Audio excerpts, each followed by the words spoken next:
Hello, and welcome to Outnumbered the podcast. I'm Bonnie. And I'm Audrey, and we're homeschooling moms to a combined total of 18 children.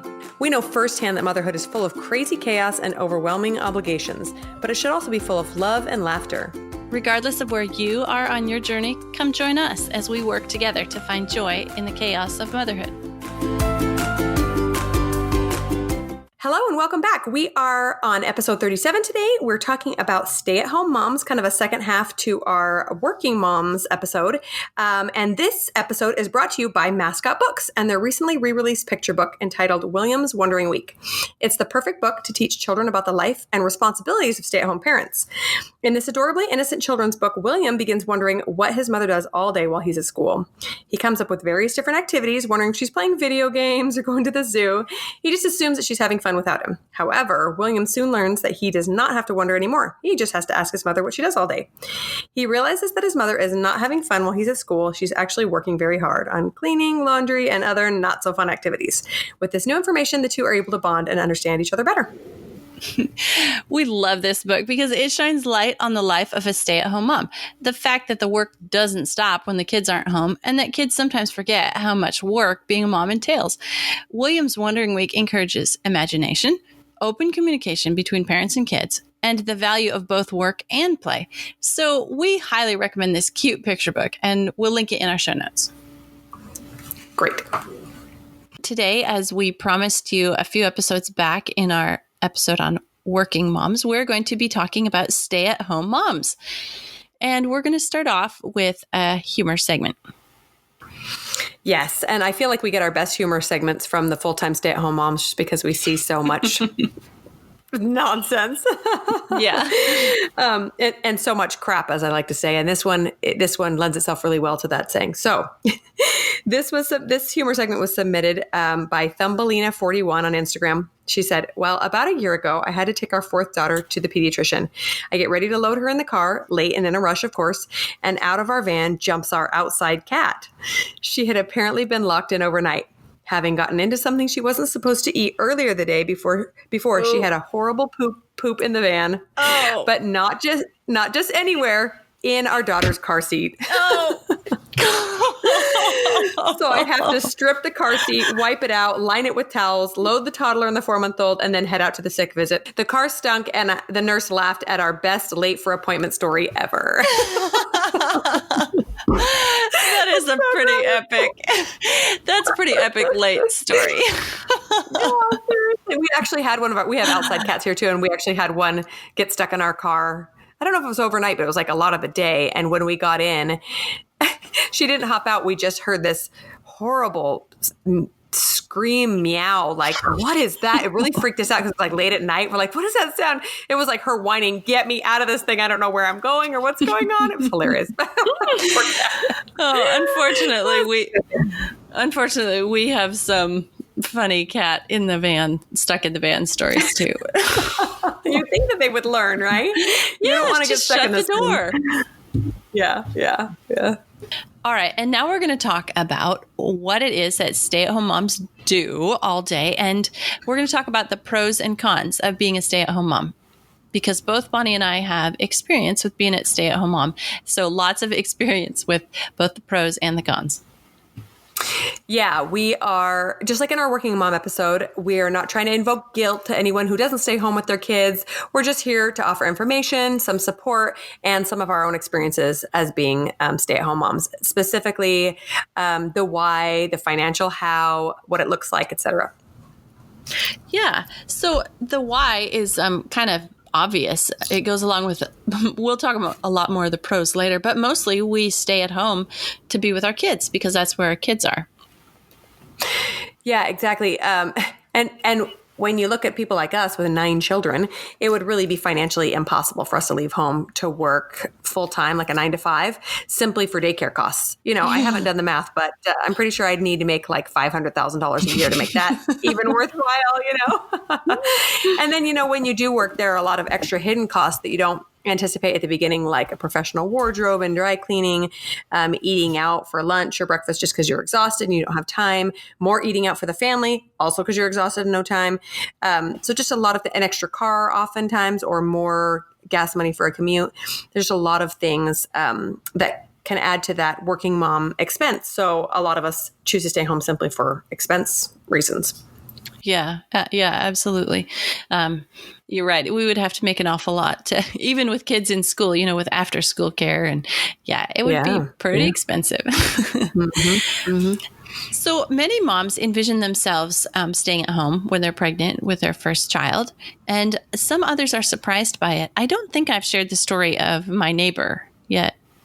Maybe I have in another episode. Anyway, she was she was an engineer, mechanical engineer, and trained and loving her job. And her and her husband were expecting their first child. And she just expected that she was going to, have her mat leave and then go back and enjoy her job and all that. But when her child was born, she just absolutely could not separate herself from him, and put in her 2-week notice during her mat leave and stayed home and raised her kids. She was very surprised by it. Yeah, I think actually maybe you did share that in a previous episode, but that happens a lot. And I think I've shared as well that I had plans to go to graduate school and get, at least have a part-time job outside of the home, and just couldn't do it, and I think that we just want to mention that so that if you were surprised by it, no, you're not alone. There are a lot of people who thought that their life would look a lot different.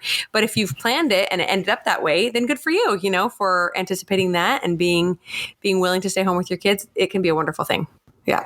And then we wanted to mention, if you didn't have a full-time stay-at-home mom as a child to model your behavior after, it can be kind of tricky to figure out what this looks like. So I remember I did have a mom who stayed home most of the time when I was a child, but I didn't really know what to do those first couple of years, especially with just one kid, and I didn't have another job or really anything else to entertain me. And it was a lot of lonely time, a lot of boredom. I did a lot of shopping because it got me out of the house and around other people, even though we didn't have the money for it. So that was a stressor in my life, So there's a lot of things to deal with at that adjustment. And most of us don't go from, whether you planned on staying home with your kids or not, most of us didn't go from staying home to staying home with the child. We went from working to staying home with the child. So that is a huge adjustment to go from seeing people every day and having a fulfilling career or a not fulfilling career, but either way, getting out of the house. And then all of a sudden, having your life completely revolve around one or two little people or more and your own house. It can be kind of frightening.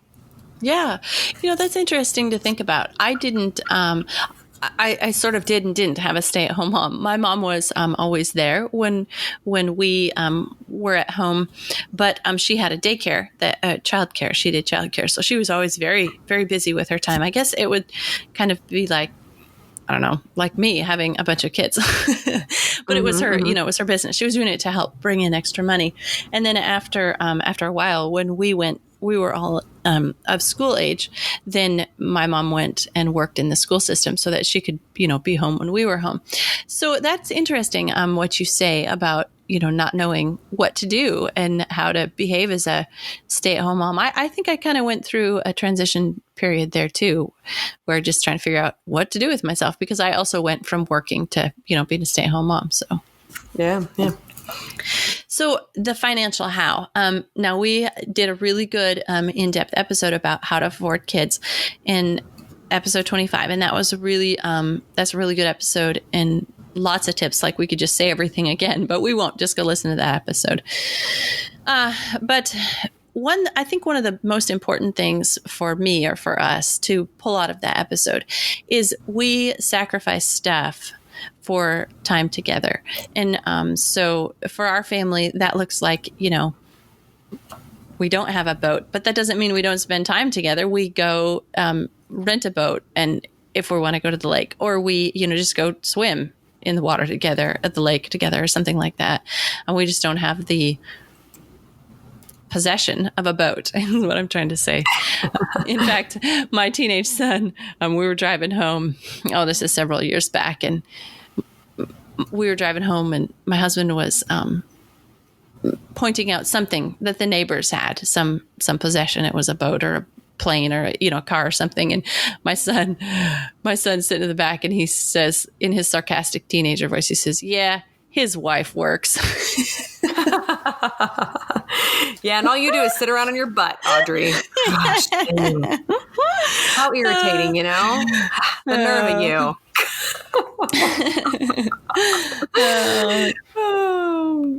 Okay, so anyway, just the basic thought of sacrificing things for memories and time together. Again, I'm going to point people to Live Free Miranda and the Live Free Creative podcast. Her whole mantra is less stuff, more adventure. And I think I can fall in line behind that one.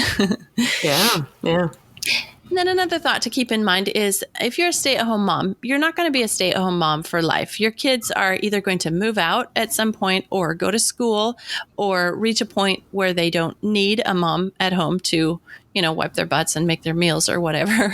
So then that will be an opportunity for you to start working. You can work out of the home like Bonnie and I do, or you can go, get a job or something. So the stay-at-home mom period is not a forever thing. That's kind of something that helps me keep in mind about little kids, just in general, of raising little kids. It's not a forever thing. Yeah. And motherhood is so unique in the fact that it really is a job. It requires a ton of work and sacrifice. And it's the only job I know of that requires so much intense labor and devotion for a handful of years. And then your goal is literally to work yourself out of a job, right? Like a good mom is one who trains her children to not need her. And that's a really unique thing and something that causes a lot of emotional angst. I think that number one, it requires so much work out of us, but that number two, we're actually not supposed to be our children's mom I shouldn't say it like that. We are their mom forever, but we're not supposed to care for them physically forever. We're supposed to for a short time, and then we teach them to care for themselves, and then we teach them to go out and make something of themselves. And I just think that it's important to remember that because number one, it can help us from getting lost in the work of motherhood. And remember that we're still a person. We're going to have time when they're gone. We should still, as best as we can, try to develop our own talents. And number two, just to try to enjoy those years, even the chaotic, poop-filled, screaming ones, like my day today, which is crazy, but to try to enjoy it as much as we can because it will not last forever. And I know I hate saying that because I used to get so irritated when some grandma at the store would tell me that, oh, just enjoying them. And my kids are like screaming and climbing all over me. And I'm like, you enjoy them, But it's just an important thing to remember that 18 years seems like a long time, but in the grand scheme of things, it just really is not, Yeah. I think another part of this is part of our identity is being a mother. Once we're a mom, that's just part of our identity. But I have seen some women, just some that I know and some, just observing them from afar, that they kind of lose their identity after their children are grown and don't need them to be mom anymore. I mean, once you birth a child, you're always a mother, but you're not needed as a mom after a certain point. And I have seen some women kind of lose their identity after that because it is a huge part of who we are when we're a mom. It's everything to us. It's all our being. And I love what you said about remembering to take care of yourself emotionally and mentally in your identity, who you are. Absolutely.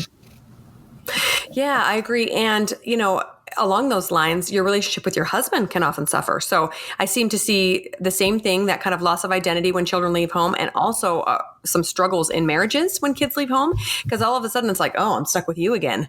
What's your name again? Like we've barely seen each other for the last 20, 30 years as kids are crazy. True. But to not make your husband a priority during those young child years can be a really dangerous thing. And so that's kind of one of my biggest, tips for young moms is that if you are not a priority for yourself and your husband is not a priority, then the kids will leave and you'll be left alone with you and your husband and relationships with yourself and your husband that are not healthy. And it's so important to make those priorities even when the kids want to take up every last second of your time. Yeah, 100%. Any relationship that can withstand the rigors of children and beyond is amazing. Yeah, it's one to stick with, that's for sure. Yeah. So Audrey and I both really feel blessed to be able to stay home. We know that is not that. We know that there are many people that ache to do that and that cannot financially or for other reasons. But we just want to say, if it's a priority for you and you just can't seem to find a way, keep trying. It's really worth trying to find a way to make that work if you feel like that's the right path for you and your family. And if it's not, no guilt there either. But I do know that sometimes it just takes some prayer and some thought and a good hard look at the finances to make it work. I remember watching a show. I wish I would remember what it is, 60 Minutes or some news show back in the day that analyzed a family that both parents were working, both mom and dad, and the mom really hated it. She wanted to be home with her babies. But she said, we just can't afford it. We just can't afford it. So they had some financial expert sit down with her and look at the finances. And in the end, after all her expenses, like we talked about earlier, the commuting and the wardrobe and daycare and everything else, she was netting $100 a month from her job. Yeah. And when they broke the news to her, she just sobbed. She's like, I'm leaving my babies every day for $100 a month. Seriously? And she quit. Yeah. And again, if working is the way that you want to live your life and that gives you fulfillment and that's the thing for you and your family, do it and do it proudly. But if it's not, and it's something that you've really struggled with and you want to stay home with your kids, there just might be a way, and we just want to put that plug in to say, keep trying if it's really, really important to you. Okay, now we're going to talk about some of the pros. What lots of time with kids does both for them and for us. So some things that have lots of studies have been done. We're not going to link them or cite specific ones. You can go look them up. But apparently when kids are with their parents in the preschool years, they are smarter when they start school. They're happier. So I don't know how they measure that one, but apparently happiness is up there on the scale. Being with your mom, this makes sense, right? Something I've noticed in my kids is that they're more settled and calm when I'm with them than when I'm go away and I come back and they're pretty crazy and have to be a time period of calming, settling down for them to get kind of back in their rhythm and their routine. And, part of that is just someone being in tune with their needs and what they need. And that whole mom intuition that we talked about in episode 27, I think it is, that it's given to us to be to help our children. And if we're with them, then it's obviously helpful to them. If we're not with them, I think we talked about in that episode how just spending more time with our kids helps develop that more. And so I think I understand that not all families can have live on a one income or have mom stay at home. But I do think that if at all possible, it is the best option for the kids and for the mom, both. Yeah, I agree.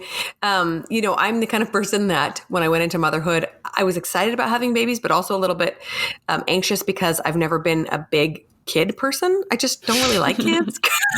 It's kind of funny, but I had 9, And you had 9 of them. Yeah. Now, I love my children, don't get me wrong, and I love my nieces and nephews, and they're so much fun, but that's just not really my personality to play with them and get down on their level. So when I say this, understand that sometimes it's a struggle for me to, make sure that they stay a priority above my other interests in my life. But when they are, my life is so much more fulfilled. I have learned lessons from my kids, and I'm talking stay at home during the nitty gritty, horrible days that I'm thinking I'd rather be anywhere but here. I've learned lessons that I don't think I could have learned really anywhere else. Families are put together for a reason. I really believe that. And I think that the things that, like you say, I love how that phrase you use, they work things into us and we work things into them. It's work, right? Yeah. Having a family is a lot of work. But as we do our best to improve each day in our relationship, the more hours we have together, the quicker we get better at those relationships, Yeah, absolutely. But of course, that being said, there are some cons of too much time together. And if anyone understands those, it's homeschooling moms. Oh my gosh, if I have to look at your face one more time. No, I'm just kidding. But sometimes it's really, really stressful to have, for me, it's the noise. The noise factor is just nonstop. And if I don't have 5 minutes of quiet during my day, I think I'm going to go crazy. So, noise level, mess factor, the fact that, we talk about making yourself and your husband a priority, but that's a little bit difficult when there are little kids there all the time that need you all the time. So I would say one little tip I want to share during this portion is to make sure that your children understand where your priorities lie. Now they should know that they are way up there on your priority list, that nothing outside of the home comes above them, right? Yeah. But they should also know that you have to take care of yourself first, right? They should know that, you could even use a pet as an example, right? So tell your kid, you need to take care of your kitty, right? You love him and you pet him and you feed him and you water him. But what happens if you don't get enough sleep or you don't get enough to eat? How easy is it for you to take care of your kitty? It's not, because you're suffering first, right? So mom has to do the same thing. And I've found that that's really beneficial, especially for the little kids, to understand, hey, I'd love to help you right now, but I literally haven't eaten any food today. That's not healthy. I'm going to eat my food and then I'm going to come help you with whatever that toy fiasco is that you're freaking out over right now. Whatever catastrophic emergency you're having right now. Oh, that is such a good point, because I do spend a lot of time sacrificing, like, even having to go to the bathroom, for crying out loud. Yeah. I'll hold it for like 3-4 hours because I'm dealing with kid stuff or whatever. And I'm like, my goodness. Okay. I just have to go to the bathroom, guys. Can I please just go to the bathroom? And it's no wonder that my bathroom breaks take like a half an hour, because but if I get in there behind a locked door, I'm going to take my time. Oh dear. No, it's true. It can be way too easy to let yourself slide. So, you deserve basic human rights. Make sure you're getting those first before you're helping your kids. Thank you for that reminder. Yes, no problem. And then I also wanted to mention to just be graceful with yourself. Before this episode, we started recording, Audrey and I were talking about how much is required of us as stay-at-home moms. So if you just think about the household logistics and running a household, that's basically a full-time job, especially with a bunch of little kids running around, making sure they have food and clean clothes, and the house is, not so disgusting that someone's going to catch a disease from it. And, all these running kids here and there and making sure they're doing their homework, et cetera, et cetera.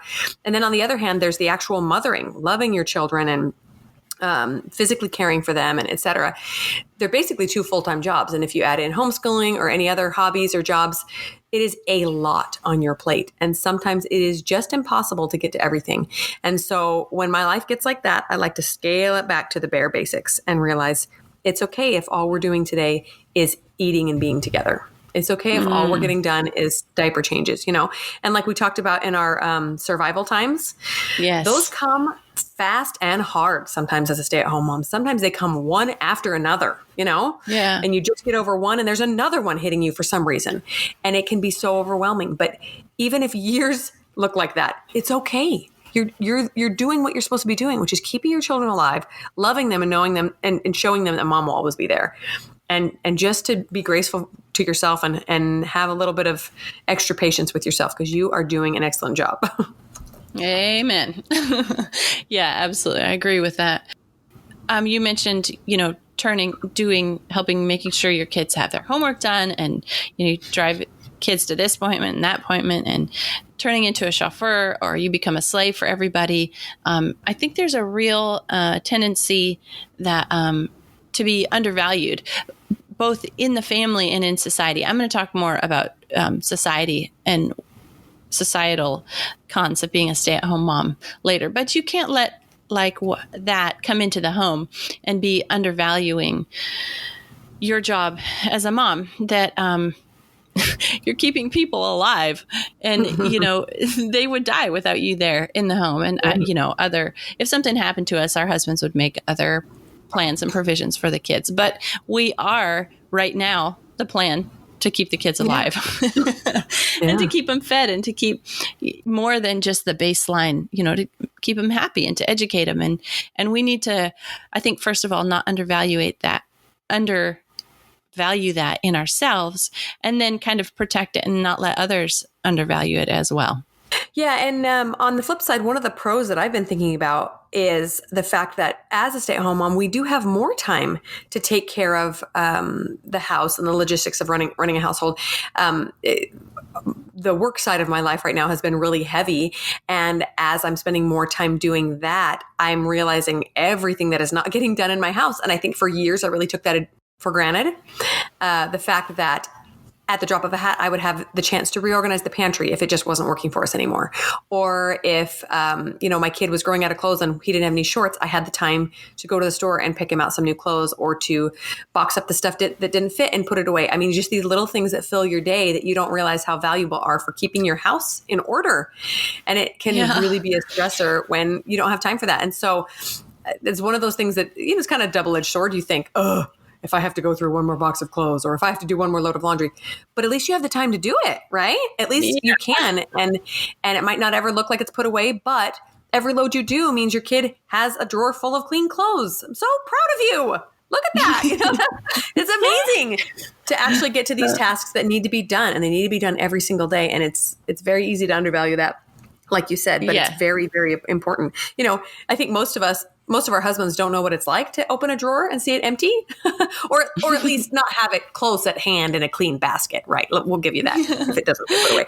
But, the magical laundry fairy that keeps everything, She was here. She did it again. It's so easy to complain if there's not clean clothes in a drawer. My kids are like, hey, I don't have any clean jeans. But how often do we remind them to be thankful when there is a clean, full load, drawer of clothes or whatever? We can help our kids appreciate us too, teach them to appreciate us. Well, that's a really good point, because I think that there is nothing so irritating as an adult who has no clue what kind of service is done for him or what is required of life. Like the young adults that go out into the world and they have no clue what it takes to run a household, no clue what it takes to load a dishwasher. But by showing them at a very young age, hey, did you see what I was doing all morning long? I was working on this laundry. I really don't appreciate that you just took your clean clothes and dumped them on the floor. Or, to keep your kids aware of what you do for them so that they are grateful, and so that they, it's a win-win. You'll get more love and they'll become better contributing members of society as they go out and try to serve others, because they know how much work being alive takes. So other pros are being available and at home to homeschool your kids. This is not to say that if you are working that you can't homeschool your kids. I have seen some very good friends of ours, the dad homeschooled the kids in his hours after he got home from work. And that was their model. Yeah, that was their model. And it worked for them. I'm not saying you can't homeschool if you work, but it is a more common model for the mother or the stay-at-home parent to be the one homeschooling. So you have time and you're available to do that. Or if your kids are in school, you can volunteer or work at the kids' school like my mom did. Just imagine the situations, because you're open and you have time. You can help care for a sick one. You can work on house projects, remodel, take up a hobby, etc. Lots of time available that isn't spent working. Yeah. Sometimes it seems hard to find any extra, but it really is there if you look for it. And if you, make it sacred, that extra time that you have not away from the kids, but, when you're not doing household stuff. Yeah. Don't waste it all on social media, right? Yeah, exactly. I know that can be really hard. Scrolling. Yeah. In fact, just a tip there. So I've noticed that, when my kids are down, or, all of a sudden I don't have any pressing needs to do right this second, it's easy to turn on my phone or whatever and just mindlessly scroll to kind of decompress. But I've found that if I already have a list at the beginning of the day of things I'd like to do just for me, not even things I have to do, but so laundry's mostly done, kids are down for a nap. Instead of just picking up my phone and accidentally wasting an hour, I know we've all been there, and you're like, shoot, that hour's gone, and now my kid's waking up. I like to have a list ahead of time of things I'd like to do. Even something as simple as paint my nails, or read a book, or make a batch of cookies that I wanted, to put it on paper so that I'm not going, oh, good, I can sit down for a couple of seconds. And there's nothing wrong with sitting down, but I just mean if you find yourself wasting hours, that you wished you would have done something for yourself, that's just a tip to write it down ahead of time and say, I really want to read a chapter of my book. Do that first. And then you can check Instagram later. That's a great tip. You and I are great list makers, aren't we, Bonnie? Yeah, I know. If you're not a list maker, I'm sorry. This podcast might drive you crazy. I love lists. Yeah. And, I mentioned earlier that being a mom and a household manager can seem like two separate full-time jobs. But I think that it's important to recognize the difference in that. So sometimes I'll be so busy with the household tasks that I will neglect the motherhood part of it a little bit. And I'll feel irritated because the household is still not clean and all picked up and nice and tidy, but I'm not spending enough quality time with my kids. So even with those two tasks, lists of tasks, it's important to have some sort of a balance so that you're able to still make your kids a priority. Has anyone had that happen? Like where you're, running all over town, even as a stay-at-home mom, and you realize I haven't even really connected with my kids today. And that's really should be my number one priority, right? Is to be the mother and not necessarily just the household manager, although it feels like you're doing more of that sometimes. So. Oh, hey, I just had an idea, something that you could do to help us value what we're doing and to see everything that we're doing, like how we are working 2 full-time jobs. So you could make a job listing as if you were going to hire a household manager and put everything on the list that they would need to do. And then you could make a separate job listing for a mom and everything that, or, a care provider and everything that they would need to do. Just look at the list. I bet that would be pretty amazing. Oh, I'm talking about lists again. Oh, well, it's who we are, right? I know. I was going to say, wait, is your tip to make a list? It is to make a list. We're on the same wavelength. No, I love that idea, especially if you have ungrateful children or maybe even a wonderful husband who doesn't quite fully understand everything that goes on every day, to write that list and put it on the fridge. And in fact, it could even be a family activity, and you could have everyone make lists of the obligations that they have and the things that are required of them. For a small child, it could be something as simple as play with my toys, clean up my toys, get dressed, use the potty, etc. For an older kid, it could be go to school, finish my homework, really, dive deep on it so I've understood the concept, go to band practice my instrument, help out at home, etc. I actually recently read an article about this and how to use technology to stay on the same page with a husband. It was talking about a software you could use to do that. But it really got me thinking about sitting down with my husband and really both opening up and understanding each other's our job requirements. Sometimes I just see him leave in the morning and come back at night, and I don't really fully understand the pressures and stresses that are on him as a full-time provider. And he doesn't always understand the stresses involved in, running the household all day long. So I love that idea. I think it's great. Yeah. I often wonder, I just have this little imagine game I play. Like, what would it be like if my husband and I switched roles for a day and he stayed home with the kids and did everything I do in a day? And if I tried to, go to work and do everything that he did in a day, I think we would appreciate each other more. Yeah, I think so too. Just thinking about that, I have no clue how to do what he does. And he might feel a little overwhelmed at everything I have to do in a day too. Yeah.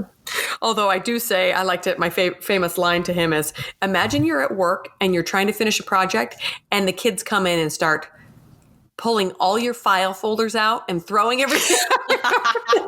That's the difference between your job and my job. Yeah. Let's just give him a little bit of a hard time, but yeah. Okay. All right. So I'm going to say something that's maybe a little bit controversial. How dare you? Yeah. I think there is a war on motherhood right now in our society. Okay.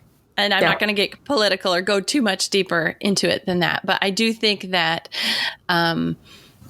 being a mom, being a mother, being a stay-at-home mom is one of the least desirable jobs in our society, or portrayed as one of the least desirable jobs in our society. I think there's pretty big societal pressure and bias against stay-at-home moms.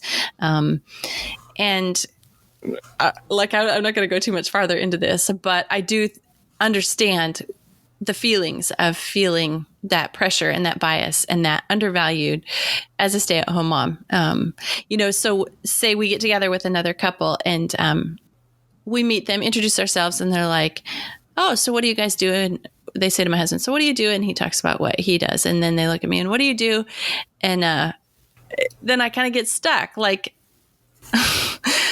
Okay, yes, I stay home and I raise my children and but how much do you want to know? If I say, oh, I stay at home with the children, then there's this huge kind of bias package that against that. That comes with that. They have these preconceived ideas of, I sit home with my feet up and eat bonbons all day or something. Wait, you don't do that? Or even that I have a low intelligence and I can't work outside the home, or I would never make it in a professional setting. I'm too dumb to work. I'm stupid. That's why I have to stay at home with my kids. And I think I've probably said enough, but I do understand that there is that out there in society. No, I'm over here nodding emphatically. I totally agree with you. In fact, I think we've all been in a situation like that where we're all making introductions and what comes out of your mouth? I'm just a stay-at-home mom. Ugh. Yeah. I hate it when I say that because I know how powerful being a mother is. I do. But it's really hard to make yourself feel valued when you say it like that, because there are many people that are both mothers and have a full-time job or something else. And so for some reason, if you choose to stay home with your children and give them your full attention and full capacity, your full intelligence, that somehow that's looked down upon. And it doesn't make any sense at all. It really doesn't. But I totally believe you. I think that now some circles are obviously a lot more friendly to stay-at-home moms than others. And hopefully all of you out there have found a circle that's friendly to you, a church circle or a circle of friends or a library group or whatever that values what you do each and every day, because it is so valuable. No one will value you as much as your children. And really, you can never have that impact on anyone else's life like you do on your children's. There's no one in the world you can impact like that. You know what I'm going to do next time somebody introduces themselves to me and I ask them what they do and they say, I'm a stay-at-home mom. I'm going to tell them thank you. Yeah. Yeah. Just to start changing the paradigm. I'm going to say thank you. Thank you for caring for your kids and for making the future happen. Yes. Yes. We're literally raising the next generation, the politicians and the attorneys and the doctors and the moms and the dads and all of the people that will make the future happen. And I know that sounds really cliche and kind of hokey, but it's true. It is true. It's true. And it doesn't matter how lonely and isolating it can feel. I really feel like the most valuable things we do can seem like the most pointless sometimes.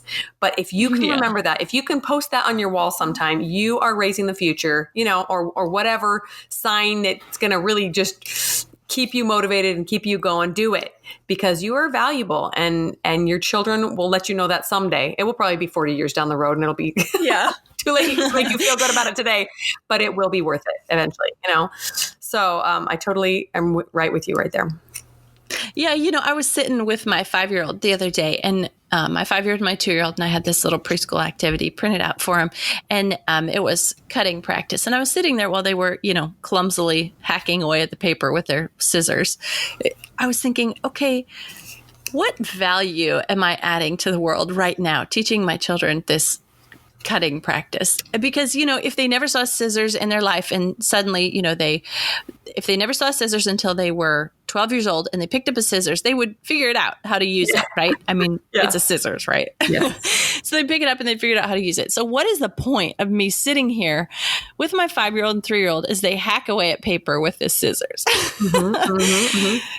And I don't know that I came to any profound conclusion other than everything that we've been talking about. It's me sitting here, touching my kid, holding my kid, showing them that they're important enough for me to sit here while they hack away at paper with this scissors.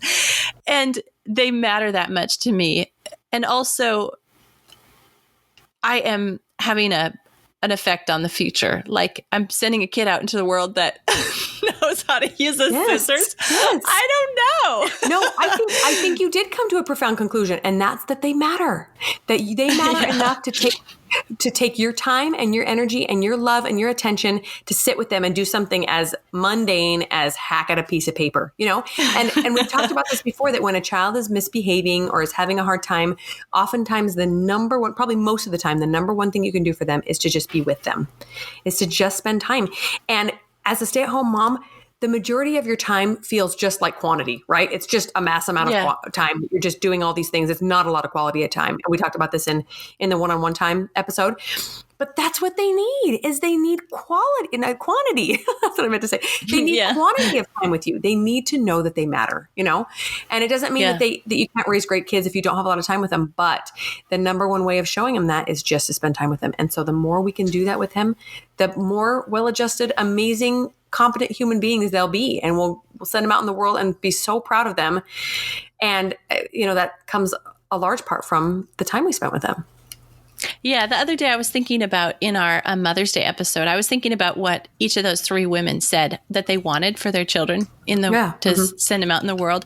And I was thinking that because they have that desire for their kids, and because, we can have good desire for our kids, and then we can send them out into the world just basically as loved humans, that's going to make such a difference for them in their future. Yes, totally. Yeah, I agree with you. And for recommendations, the only thing we really have for you is the book we mentioned earlier in this episode, William's Wondering Week. It's a great way to get kids aware of what mom does when she's home and they're gone, and to hopefully have them value you a little bit more. Yeah, thanks for chatting about this week. Thanks so much for tuning in. If you've enjoyed this episode, we'd be so grateful if you'd leave us a written review on iTunes. If you have any questions or ideas for future episodes, you can reach us at outnumberedthepodcast@gmail.com and find us on Instagram at outnumberedthepodcast. See you next week.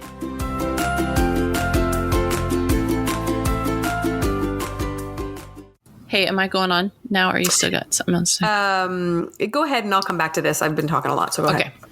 Okay.